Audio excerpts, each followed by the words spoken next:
With the recent news of the Texas Cowboys' 6-year suspension, there are a lot of questions about what this means for the future of the Cowboys and what it means for the rest of the campus community. Here is a compiled list of questions the Daily Texan is consistently getting. Who will fire Smokey the Cannon at football games now? We don't know yet, and it may take a while to find out as the Cowboys still have until April 10 to accept, appeal or request a formal hearing. According to J.B. Bird, University Media Relations Director, Smokey the Cannon is owned by the Texas Cowboys Alumni Association.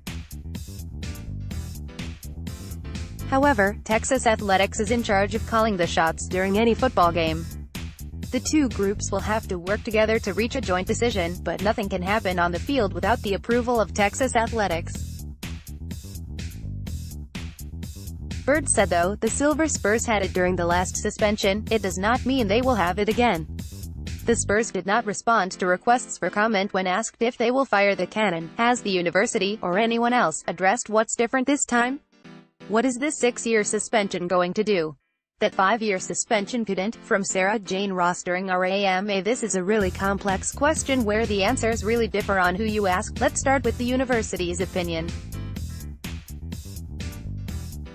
Bird said the university recognizes, as said in the final investigation report, that the Cowboys have shown a disturbing, long-standing pattern of behavior that directly endangers the health and safety of University of Texas at Austin community members. As a result, stricter sanctions by the university have been put in place, in addition to the additional year, with the intent of breaking this cycle.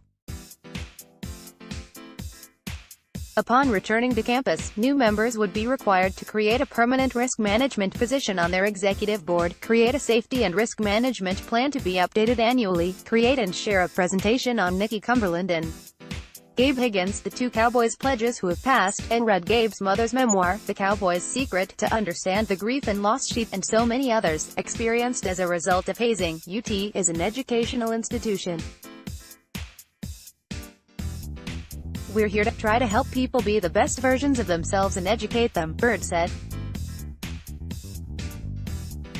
After that period of time, their organization is going to have completely new membership. They'll be coming into this new sanction regime. The sanctions will give members moving forward every incentive and opportunity to run the organization in a better way.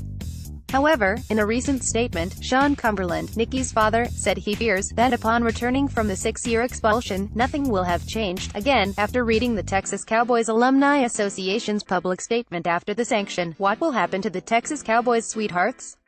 Are they allowed to be active during the Cowboys' suspensions? They will not be allowed to be active during the suspension as the sweethearts are considered members of Cowboys. According to Bird, what happens if the Texas Cowboys choose to appeal? If the Cowboys appeal the sanctions, they will have to make a formal written appeal to the Vice President for Student Affairs. The Vice President will then delegate review of the appeal to a designated appellate officer. What does the report mean by coerced or forced? What is the difference, from the perspective of student conduct?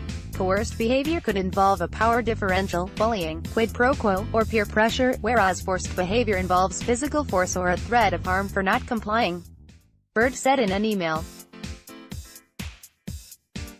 Will students still be allowed to wear Texas Cowboys merchandise? Yes, according to Bird in an email. Has anyone in the administration suggested that part of solving the problem of hazing in the Texas Cowboys when they return is to require that they allow women to join? The Texas Cowboys do have the Texas Cowboys sweethearts who are considered a part of their student organization.